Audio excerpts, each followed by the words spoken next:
राधे राधे, नमस्ते। स्वागत है आपका हिंदी टीचर्स एकेडमी में।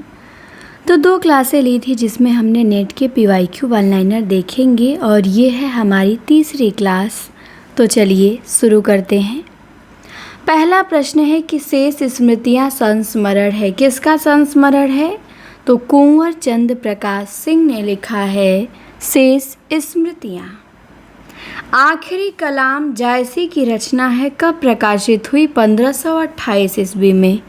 आखिरी कलाम 1528 ईस्वी। तुलसीदास का वैराग्य संदीपनी है ब्रजभाषा में, ये कब प्रकाशित हुई? 1557 ईस्वी में। रहीमदास का बरवी नायिका भेद है, इसका समय कब है? तो 1610 से 1615 ईस्वी है। इसके बाद है जनसत्ता समाचार पत्र के संपादक कौन हैं?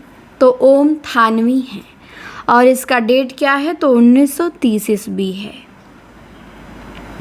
फिर है डॉक्टर देवराज का जन्म कब हुआ? 1917 ईस्वी में हुआ। कसब कसब मनोहर श्याम जोशी का उपन्यास है, कब प्रकाशित हुआ? 1982 में। चांद का मुंह टेढ़ा है, ये मुक्तिबोध की रचना है, कब प्रकाशित हुई? 1964 में। साखी विजय देव नारायण शाही की रचना है, कब प्रकाशित हुई? 1983 में। इसके बाद है क्रम लगाने को दिया गया। संरचनावाद, अस्तित्ववाद, फ्रायडवाद, उत्तर संरचनावाद। तो ये सभी वादों का क्रम है। सबसे पहले आएगा संरचनावाद, फिर आएगा अस्तित्ववाद, फिर आएगा फ्रायडवाद, फिर आएगा उत्तर संरचनावाद। तो संरचनावाद, अस्तित्ववाद, फ्रायडवाद, फिर उत्तर संरचनावाद। इसके बाद है परंपरा का मूल्यांकन किसने लिखा? रामविलास शर्मा ने। डेट क्या है? 1981 ईस्वी। नई कविता का आत्मसंघर्ष किसने लिखा? मुक्तिबोध ने। डेट क्या है? 1964 ईस्वी। आत्मपरक निबंध है, कब प्रकाशित हुआ? 1983 ईस्वी में। तो आत्मपरक किसका निबंध है? अज्ञे जी का। कब प्रकाशित हुआ? 1983 में। इसके बाद है चाबुक। चाबुक निराला का निबंध है, ये कब प्रकाशित हुआ? तो ये प्रकाशित हुआ 1951 में। चाबुक। इसके बाद फिर है क्रम। सबसे पहले नई कविता, नई कविता के बाद नकेनवाद, नकेनवाद कविता और अकविता के बाद युयुत्सावाद। तो नई कविता, नकेनवाद, अकविता, युयुत्सावाद। नई कविता, नकेनवाद, अकविता, युयुत्सावाद। इसके बाद है सत्यवती कथा। इसका डेट क्या है? 1501 ईस्वी है, ईश्वर दास ने लिखा है। इसके बाद एक पंक्ति है कि अब मैं कवि नहीं काला झंडा हूँ। ये पंक्ति किसकी है? तो सक्सेना की है। इसके बाद ठेले पर हिमालय निबंध कब प्रकाशित हुआ? 1958 ईस्वी में। कब प्रकाशित हुआ ठेले पर हिमालय? 1958 ईस्वी में। इसके बाद है संचार माध्यमों का प्रयोग होता है। संचार माध्यमों का में प्रयोग होता है हिंदी का कौन सा रूप? तो हिंदी का शासकीय रूप। इसके बाद अंतिम अरण्य निर्मल वर्मा का उपन्यास है, कब प्रकाशित हुआ? 2000 ईस्वी में।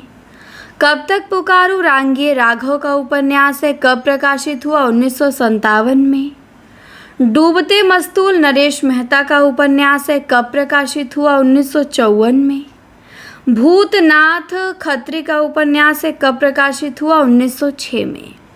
तो कब तक पुकारो 1997, डूबते मस्तूल 1954, भूतनाथ 1906। इसके बाद एक पंक्ति है कि सैया सैकत पे दुग्ध धवल। ये पंक्ति सुमित्रा नंदन पंत की है, सैया सैकत पे दुग्ध धवल। फिर रानी केतकी की कहानी कब प्रकाशित हुई? 1803 ईस्वी में। किसने लिखा? इंसा अल्लाह खां ने लिखा। शरणागत ये कहानी है, कब प्रकाशित हुई? 1950 ईस्वी में। किसने लिखा? वृंदावन लाल वर्मा ने लिखा। तिरिश तिरिश कहानी उदय प्रकाश की, कब प्रकाशित हुई? 1989 ईस्वी में। शरणागत 1950, रानी केतकी की कहानी 1803, तिरिश 1989। इसके बाद है शारदिया, जगदीश चंद्र माथुर का नाटक है, कब प्रकाशित हुआ? 1959 में। मादा कैक्टस भी नाटक है, मुद्रा राक्षस का, कब प्रकाशित हुआ? 1959 में। सूर साहित्य हजारी प्रसाद द्विवेदी की आलोचनात्मक कृति है, कब प्रकाशित हुई? 1930 में।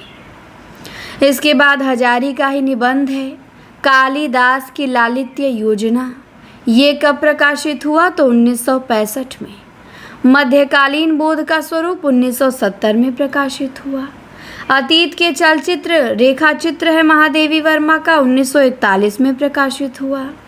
स्मृति की रेखाएं भी रेखा चित्र है महादेवी वर्मा का, 1943 में प्रकाशित हुआ।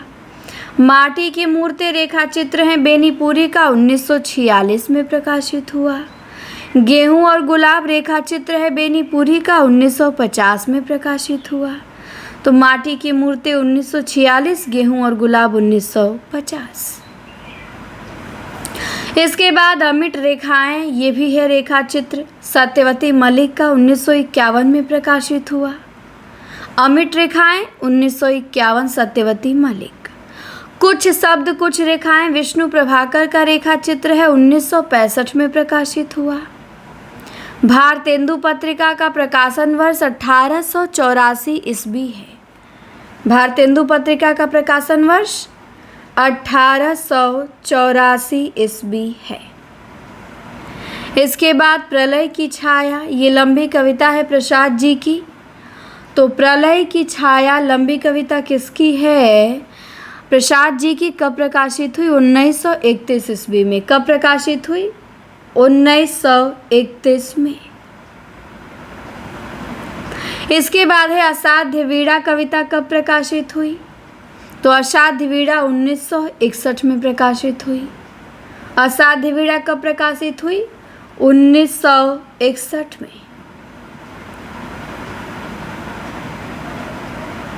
इसके बाद विकल्पहीन नहीं है दुनिया, ये किसकी रचना है? तो ये रचना किशन पटनायक की है। विकल्पहीन नहीं है दुनिया, किसकी रचना? किशन पटनायक की। इसके बाद है शब्द और मनुष्य आलोचनात्मक कृति, परमानंद श्रीवास्तव की। सदगति प्रेमचंद की कहानी है, कब प्रकाशित हुई? 1930 में। बिसाती कहानी जयशंकर प्रसाद की, 1929 में प्रकाशित हुई। दो बांके भगवती चरण वर्मा की कहानी 1936 में प्रकाशित हुई। सदगति 1930, बिसाती 1929 और दो बांके 1936। इसके बाद एक पंक्ति है कि जैसे उड़ी जहाज को पंछी, ये पंक्ति किसकी है? तो ये सूरदास की। मिठौआ निबंध है किसका? प्रसाद शुक्ल जी का निबंध है मिठौआ। साहित्यिक पुरानी हिंदी किसने कहा? तो साहित्यिक अपभ्रंश को पुरानी हिंदी शुक्ल जी ने कहा। मेरे राम भीग रहा है विद्यानिवास मिश्र का निबंध है, कब प्रकाशित हुआ? तो मेरे राम का मुकुट भीग रहा है 1974 में प्रकाशित हुआ। ध्यान देंगे, उत्तर अपभ्रंश को पुरानी हिंदी गुलेरी कहे हैं और साहित्यिक अपभ्रंश को पुरानी हिंदी शुक्ल जी कहे हैं। प्रिया नीलकंठी को निबंध है, कब प्रकाशित हुआ? 1968 में। पगडंडों का जकर परसाई का निबंध है, 1966 में प्रकाशित हुआ। ठेले पर हिमालय धर्मवीर भारती का 1958 में प्रकाशित हुआ। वैदेही वनवास अरियोध का 1940 में प्रकाशित हुआ। अरे यायावर रहेगा याद, यह अज्ञे की 1953 में प्रकाशित हुई यात्रा वृतांत है। एक बूंद सहसा उछली वृतांत है, 1960 में प्रकाशित हुआ। इसके बाद है राग दरबारी, ये उपन्यास है श्रीलाल शुक्ल जी का और ये प्रकाशित हुआ 1968 में। तो राग दरबारी 1968। टेढ़े मेढ़े रास्ते भगवती चरण वर्मा का उपन्यास प्रकाशित हुआ 1946 में। रक्षाबंधन नाटक हरे कृष्ण प्रेमी जी का प्रकाशित होता है 1934 में। युगधारा नागार्जुन की रचना है, 1953 में प्रकाशित होती है। साए में धूप दुष्यंत कुमार की रचना है, 1975 में प्रकाशित होती है। इसके बाद एक पंक्ति है वागर्थ विव संपृक्तौ, ये पंक्ति किसकी? कालिदास की। वागर्थ विव संपृक्तौ कालिदास। इसके बाद है एस्से इन क्रिटिसिज्म। ये रचना किसकी? मैथ्यू आर्नोल्ड की रचना है एस्से इन क्रिटिसिज्म। इसके बाद पंक्ति है हेर प्यार को सेज पास। ये पंक्ति किसकी? निराला की है। हेर प्यार को सेज पास। फिर है विश्वजन की अर्चना में नहीं बाधक था इस व्यष्टि का अभिमान। ये पंक्ति किसकी है? तो अज्ञेय की है। विश्वजन की अर्चना में नहीं बाधक था इस व्यष्टि का अभिमान। राजयस, रासों की उत्पत्ति राजयस से किसने मानी है? हरप्रसाद शास्त्री ने। रासों की उत्पत्ति राजयस से मानने वाले हरप्रसाद शास्त्री हैं और रसिक से मानने वाले नरोत्तम स्वामी हैं। पंक्ति है हम भक्तन के भक्त हमारे सूरदास की है। कलम का सिपाही जीवनी अमृत राय ने लिखा। कब प्रकाशित हुआ? 1962 में। जीवन विवेक ही साहित्य विवेक है, ये किसने कहा है? मुक्ति बोध ने कहा है। जागरण 1932 में प्रकाशित होती है। पत्रिका संपादक कौन है? शिवपूजन सहाय हैं। फिर है किंसुक कुसुम जान कर झपटा भौरा सुख की लाल चोच पर। इस पंक्ति में अलंकार कौन सा है? तो भ्रांतिमान अलंकार है। किंसुक कुसुम जान कर झपटा भौरा सुख लाल चोंच पर, भ्रांतिमान अलंकार। इसके बाद खजुराहो के शिल्पी शंकर शेष का नाटक है। कब प्रकाशित हुआ? 1982 ईस्वी में। हृदय की परख, हृदय की प्यास, अमर अभिलाषा, व्यभिचार, आत्मदाह, ये पांचों उपन्यास चतुर्सेन शास्त्री के हैं। अब इनका प्रकाशन वर्ष देख लीजिए। हृदय की परख है 1918 में। हृदय की प्यास है 1931 में। हृदय की परख 18, प्यास 31 में। अमर अभिलाषा है 19, व्यभिचार है 1924 में। आत्मदाह है 37 में। तो हृदय की परख 18, हृदय की प्यास 31, अमर अभिलाषा 33, व्यभिचार 24 और आत्मदाह 37। तो ध्यान रखेंगे। इसके बाद अमरकांत की कहानी है डिप्टी कलेक्टरी। ये प्रकाशित होती है कब? 19 में। उदय प्रकाश की कहानी है पाल गोमरा का स्कूटर। ये प्रकाशित 1997 में। वामन, वामन किस शती के आचार हैं? 8वीं शती के। धनंजय 10वीं शती के, 11वीं शती के। तो वामन 8वीं, धनंजय 10वीं, मम्मटी 11वीं। देश विदेश दिनकर का यात्रा वृतांत है। मेरी यात्राएं भी दिनकर का ही यात्रा वृतांत हैं। विदेश प्रकाशित हुआ 1957 में। मेरी यात्राएं 1970 में। इसके बाद नगेंद्र का यात्रा वृतांत है तंत्रालोक से यंत्रालोक तक।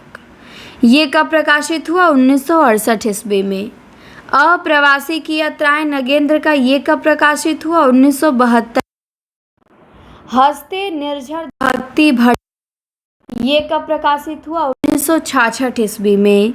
हस्ते निर्झर दहकती भट्टी। तंत्रालोक से यंत्रलोक तक 1968। अप्रवासी की यात्राएं 1972 और हस्ते निर्झर दहकती भट्टी विष्णु प्रभाकर 1966। ज्योतिपुंज हिमालय विष्णु 1982 में। और हमसफर मिलते रहें, ये भी 1996 में। अज्ञेय को ज्ञानपीठ कब मिला? 1978 में। स्थूलीभद्र रास का डेट क्या है? 1209 ईस्वी है। नेमिनाथ रास का डेट क्या है? 1213 ईस्वी है।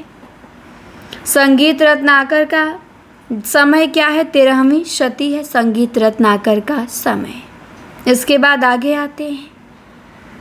नहीं, इस वीडियो में इतना ही रहने देते हैं। अब अगली, क्योंकि ज़्यादा रचनाओं का डेट हो गया और लेखक भी आप लोगों को मैं बताते चली साथ साथ, तो इसे इतना तैयार करेंगे। जल्दी ही अगला वीडियो मिलेगा और जिसमें हम और भी बहुत सारी इम्पोर्टेंट चीज़ें देखेंगे। इस वीडियो में इतना ही।